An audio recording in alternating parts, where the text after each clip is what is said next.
Welcome back. Today we are making this absolutely decadent chocolate orange cake. It might sound like an odd combo, but it's inspired by the chocolate oranges like this that I used to eat when I was a kid. We're starting off by creaming together 1 cup of unsalted butter and 2.5 cups of granulated sugar. You want to mix this on a high speed with a whisk attachment until the mixture becomes lighter in color. Next, we're adding in 4 large eggs, 2 at a time. It's nice to add them in 2 different additions just to help the batter come together more easily. Once those are incorporated, we're going to add in 1 cup of self-rising cake flour. We're going to scrape the sides as needed, and we're going to mix on a low speed just until that flour is incorporated. Next, we're going to work on our wet ingredients, which means we're adding 1 cup of orange juice, 1 cup of buttermilk, 1 cup of baking cocoa, along with 2 tablespoons of fresh orange zest and 2 teaspoons of orange emulsion or orange extract. I like this emulsion because it has citric acid in it, which is naturally occurring in fruits, but it really just makes this batter taste super bright and citrusy. We're going to whisk that together, and we're going to add half of our wet ingredients into our butter mixture and mix on a low speed until it's incorporated. Then we're going to repeat this process, scraping the sides of the bowl as needed by adding in another cup of self-rising flour, followed by our remaining wet ingredients, being sure to scrape all of them out of that bowl, and again, not mixing on too high of a speed because we don't want to overwork our batter. We're adding in our last cup of self-rising flour and then mixing just until the flour is incorporated. Next, I'm lining and greasing 3 8-inch cake pans, and I'm dividing my cake batter evenly between them.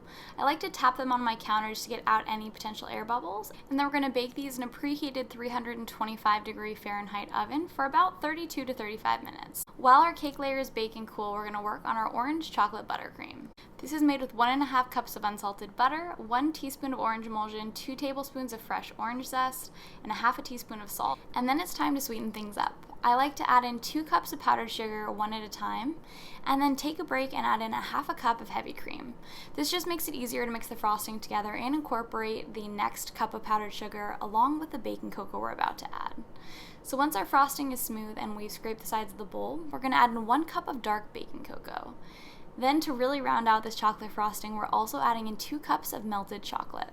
This frosting is almost like a ganache. It's so rich and decadent and so delicious. Now that our cake layers have cooled, I'm using a serrated knife just to trim off the tops, which will make it easier to assemble our cake and will help our orange marmalade really absorb into those cake layers. I like to use an ice cream scoop that's about 1/4 cup, so that way I have an equal amount of marmalade on each cake layer.